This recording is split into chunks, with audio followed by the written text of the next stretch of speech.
Hello friends, नमस्कार. कसे आहात सर्व? मजेत ना? तर मजेतच असायला हवं. मित्रांनो, आज आपण अशा एका विषयावर बोलणार आहोत.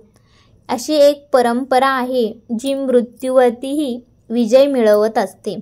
शास्त्र सांगतं ते म्हणजे यमपूजन किंवा यमदीपदान, किंवा आपण धनोत्रयोदशीच्या दिवशी जी यमपूजन किंवा धनोत्रयोदशीची जी पूजा करत असतो ते. तुम्ही कधी विचार केला आहे का? धनोत्रयोदशीच्या रात्री आपण दारात का दिवा ठेवतो आणि त्या दिव्याचा संबंध थेट यमराजाशी म्हणजे मृत्यूदेवतांशी का जोडला गेला?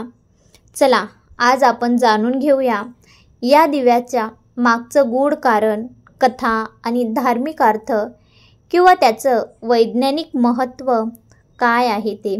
हेच तुम्हाला सर्व मी ह्या व्हिडिओमध्ये सांगणार आहे. आणि कशा प्रकारे आपल्याला यमराजाची पूजा करायची आहे, कशा प्रकारे आपल्याला यमदीप लावायचा आहे, धनोत्रयोदशीची अद्भुत कथा काय आहे ते सर्व ह्या व्हिडिओमार्फत मी तुम्हाला सांगणार आहे.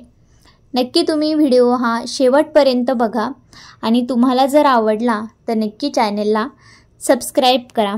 तर चला सुरुवात करूयात आपण ह्या व्हिडिओसाठी. श्री स्वामी समर्थ सर्वांना. तर असं सांगतात की धनोत्रयोदशी म्हणजे काय, तर कार्तिक कृष्ण पक्षातील त्रयोदशी हीच म्हणजे धनोत्रयोदशी. या दिवशी भगवान धन्वंतरी समुद्र मंथनातून अमृत घट घेऊन बाहेर आले होते. म्हणून या दिवशी धन, आरोग्य या दोन्हींचं पण पूजन केलं जातं आणि म्हणूनच या दिवसाला धनतेरस किंवा धनोत्रयोदशी असं म्हणतात. म्हणून या दिवसाचं अजून एक नाव आहे ते म्हणजे यमदीपदान. कारण या रात्री आपण यमराजासाठी एक दीप लावत असतो.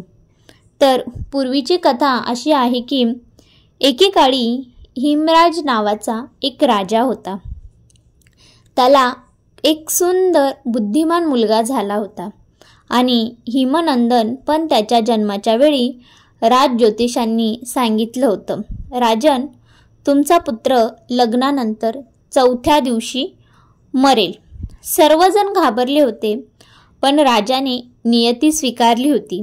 काही वर्षांनी हिमनंदाचं लग्न ठरलं.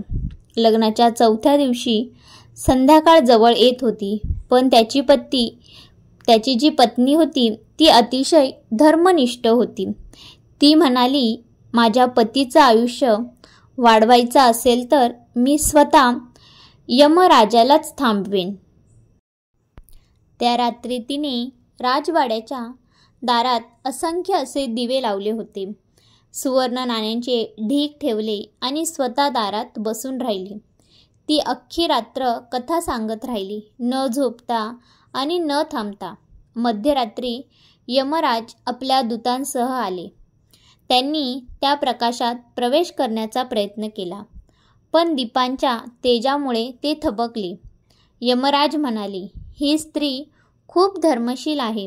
तिच्या पतीचा जीव घेणं अन्याय होईल. त्यांनी पतीचं आयुष्य माफ केलं आणि परतले. त्या दिवसापासूनच ही परंपरा सुरू झाली आहे.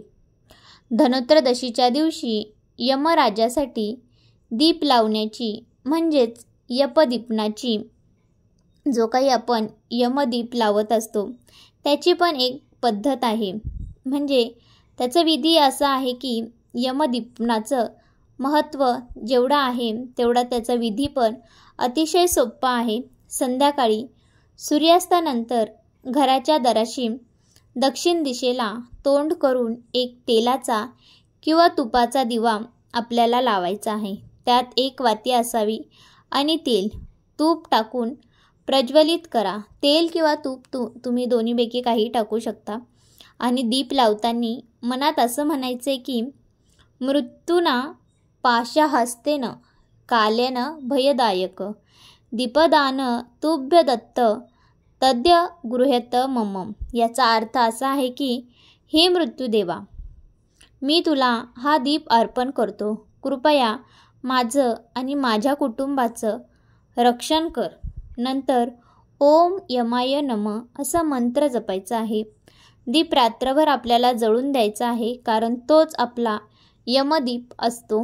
अशी आपण श्रद्धेने यमराजाची पूजा करायची आहे आणि श्रद्धेने हा दिवा आपल्याला रात्रभर जळून द्यायचा आहे. शास्त्र सांगतं की यमदीपदान केल्याने अकाल मृत्यू टळतो. पण वैज्ञानिक दृष्टिकोनातून पाहिलं तर दीपाचा प्रकाश आणि तुपाचा सुगंध घरातील जंतू मारतो. हवेतील सकारात्मक ऊर्जा नाहीशी होते. दीपाचं तेज मनावर शांतता आणतं आणि आत्मविश्वास वाढवतं. त्यामुळे हे केवळ धार्मिक नाही तर आरोग्यदायी आहे. म्हणून हा दिवस आरोग्य, समृद्धी आणि दीर्घायुष्याचं प्रतीक मानला आहे. तर याच्यासाठी काही विधी आहेत. या दिवशी काही लोक नवीन भांडी घेतात, सोने, चांदी, धान्य, रत्ने विकत आणतात, कारण धन हे धन्वंतरीचं प्रतीक आहे. त्याबरोबरच धन्वंतरी देवतेचं पूजन केलं जातं आणि असा मंत्र म्हटला जातो की ओम नमो भगवते वासुदेवाय, धन्वंतरे अमृत कलश हस्ताय, सर्वान्मय विनाशनाय त्रैलोक्यनाथाय, श्री महाविष्णवे नमः. हा जप केल्याने आरोग्य आणि सुख समृद्धी लाभते असं शास्त्र सांगतं. आणि यमदीपदान केल्याने काय फायदे होतात, तर ह्यामुळे अकाल मृत्यू जो येतो तो टळतो. घरातील नकारात्मक ऊर्जा दूर होते. पितरांचा आशीर्वाद लाभतो.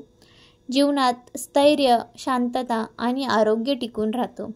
म्हणूनच हा दीप म्हणजे फक्त तेलाचा नव्हे, तर श्रद्धेचा, भक्तीचा आणि विश्वासाचा दीप असतो. माणसाच्या मनात श्रद्धा असावी, पण अंधश्रद्धा नसावी. हे श्रद्धेने मी सांगत आहे तुम्हाला. याच्यामागे काही अंधश्रद्धा नाही आहे आणि तुम्ही पण हे मनापासून करा. आपण दिवाळीचे 5 दिवस हे करतच असतो. धनोत्रयोदशी आणि यमराजाचाही मग एक दिवा लावा. अंधश्रद्धेने करू नका, सर्व काही श्रद्धा म्हणून करा. आणि मित्रांनो, प्रत्येक सणामागे एक सुंदर भावना दडलेली असते. धनोत्रयोदशीच्या यमदीपनामागे आहे मृत्यूवर मात करण्याची श्रद्धा आणि जीवनाकडे सकारात्मकतेने पाहण्याचा संदेश. म्हणूनच आजच्या या दिवशी तुमच्या दारात एक दीप नक्की लावा आणि कमेंटमध्ये लिहा ओम यमाय नमः. देव तुम्हा सर्वांना दीर्घायुष्य, आरोग्य आणि सुख समृद्धी देवो. जय श्री यमराज, जय श्री धन्वंतरी.